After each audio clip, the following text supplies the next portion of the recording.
be your guide.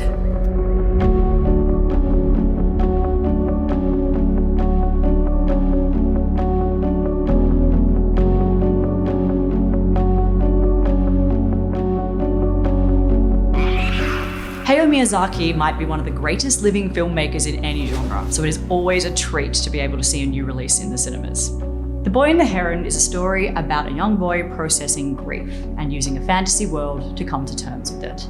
You could also interpret the fantasy world as a showcase for Miyazaki's style and as a metaphor for his entire career. At first I was slightly worried about some pacing issues, but now I've learnt my lesson, which is never to doubt Hayao Miyazaki because he really never misses. I'm Charlie from Gateway to Anime, and this is my review of The Boy and the Heron.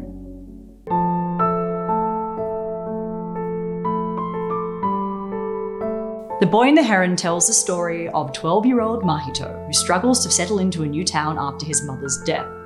When a talking heron informs Mahito that his mother is still alive, he enters an abandoned tower in search of her, which takes him to another world. For long-term fans of Studio Ghibli, there are a lot of familiar things in this film that you are going to love. We have protagonists entering a magical world, we've got a wonderful score by longtime collaborator Joe Hisaishi, we have things that we come to expect from these movies. Studio Ghibli has given us a range of films. We had the whimsical Howl's Moving Castle, Spirited Away. We also have darker themes that are always explored in these films, and some more so than others. This one really marries both of those tones together. The first half very much sitting in a more realistic setting, a bit darker themes, there's some heavy moments in it. And then the second half, we do a bit of a narrative shift into some of the more whimsical, fantastical elements that Ghibli is really famous for. So there's kind of a bit of everything in here, and I don't think that that is an accident. Like Spirited Away, this has a character who steps into a fantasy world, but this happens a lot later in the film than usually would happen in a narrative like this. But that's actually a good thing because we really get to know the characters and how they are and why they're feeling this way. Just a lot of exposition is dealt with in that first hour or so, and it's worth it for the payoff.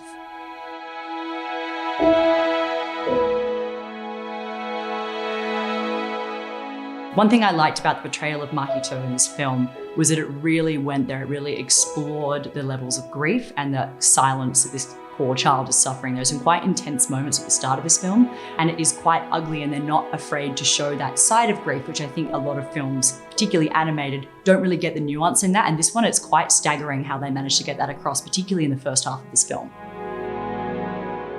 Although the start of this film is a slower pace with some heavy themes, they really tease the magical elements of the Heron really well with some delicate piano themes coming from Joe Hisaishi.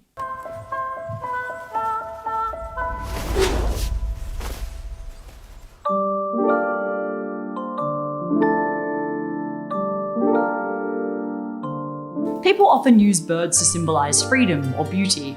This film kind of takes the opposite approach and is more of an Alfred Hitchcock representation of birds. You'll see what I mean when you watch this movie. And they tend to represent the intrusive thoughts of grief.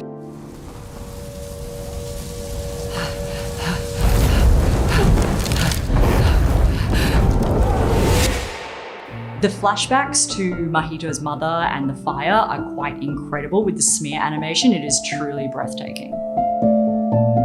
The motif of fire and the power of fire is used really well in this film, and the shift from it being something frightening and destructive to being something that is beautiful and powerful is really interesting.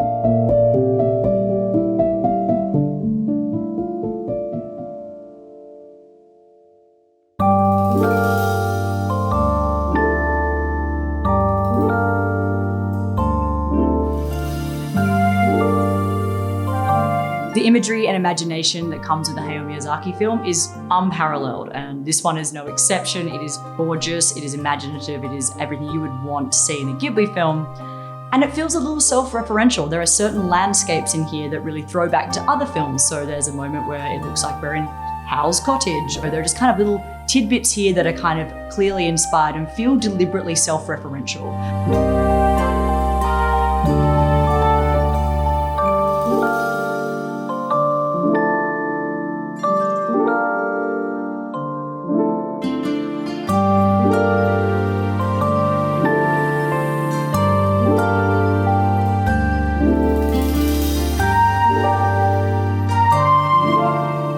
His characters are very similar in design to a lot of his most iconic looks. I think that they kind of cohesively feel like a mixture of all of them, which I think is a deliberate choice, particularly when it comes to the overarching theme of this film.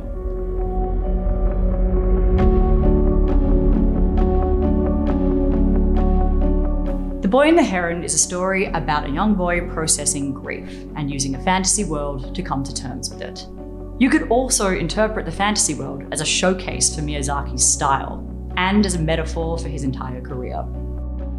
In this film, we have a character called Grand Uncle who's voiced by Mark Hamill. This character is the master of this fantasy world, and it's all about holding different pieces in balance. The ending features Mahito coming to the decision of whether he wants to pick up the legacy from an aging master, and I think this is a really clever and concise way of wrapping up both of those ideas in his decision in the end. This feels self-referential. It's about this character finding someone to carry on his legacy. And this film has a lot of autobiographical kind of things involved in it, particularly when it comes to Mahito's childhood and Hayao Miyazaki's childhood.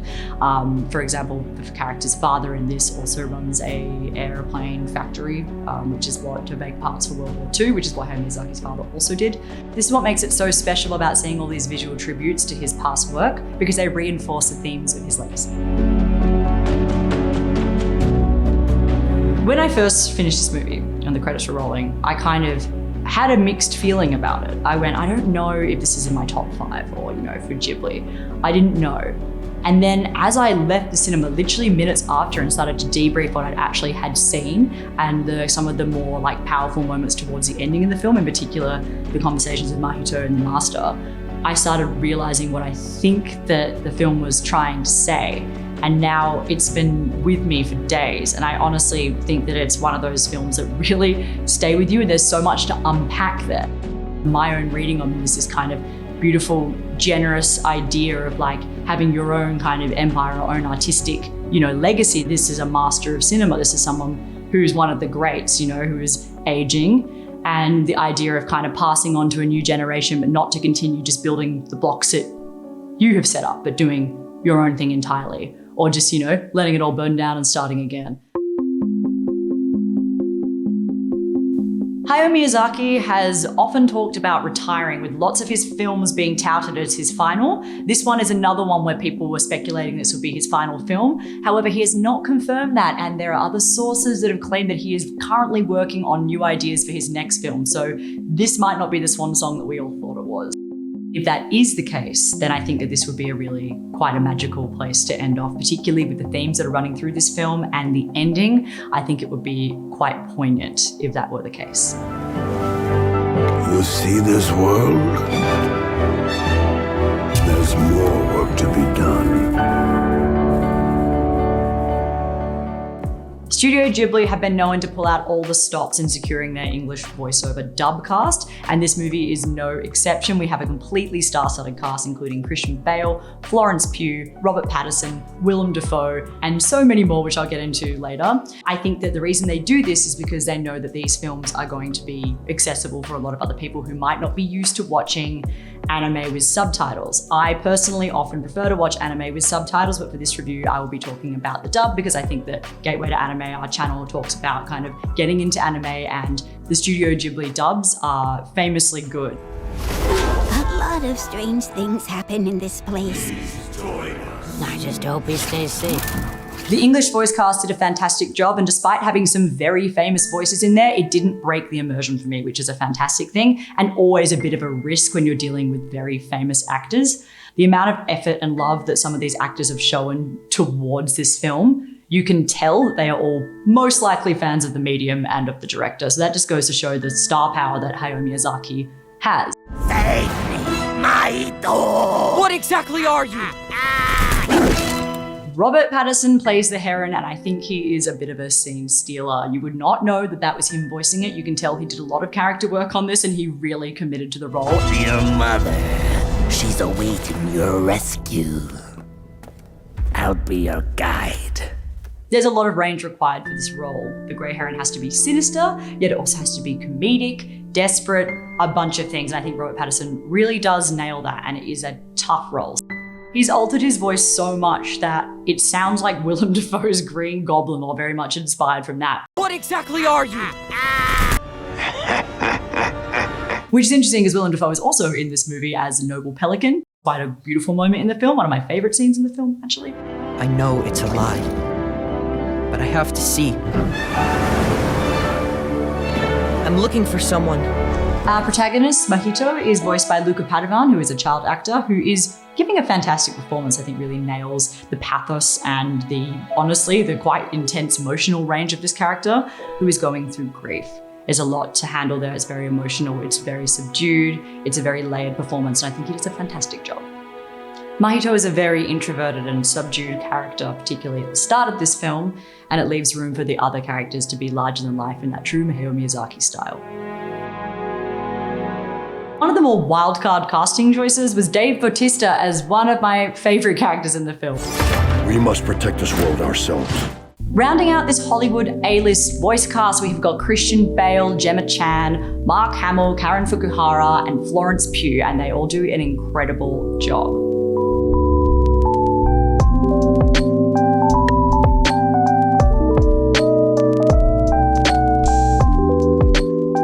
The Boy and the Heron is absolutely worth seeing in the cinema for the incredible sound design and the amazing visuals.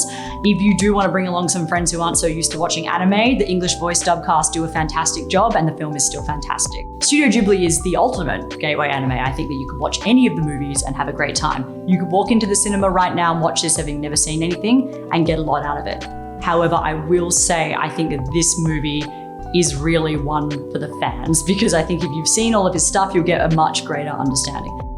This film does have a lot of heavy themes, and I think that handles it with really wonderful nuance, and I think that's to do with the amount of time that they give this storyline in the first half of the film. So what initially I felt was dragging actually ended up being really, really important to the overall arc of the film. And I'm glad that they gave the time to the protagonist so we could understand exactly what mental headspace he was in before the events of this film really kick into high gear in the second half. Miyazaki is known for his whimsical, fantastical worlds, such as in Spirited Away, Howl's Moving Castle, Ponyo. That is in this movie, but it also marries some of his heavier themes that he is known for as well. Overall, this film does have a long runtime, so do be aware of that, but I think it is absolutely worth a visit in the cinema just to see the beautiful visuals. I absolutely love this film. I think it is one of my top ones of 2023. Highly recommend. It's a bit of an emotional time. Yep, go see it while you can. The Boy and the Heron is just released in Australian cinemas. Big thank you to Sony Pictures and Crunchyroll for bringing this to Australia and inviting us along to see it at the cinemas.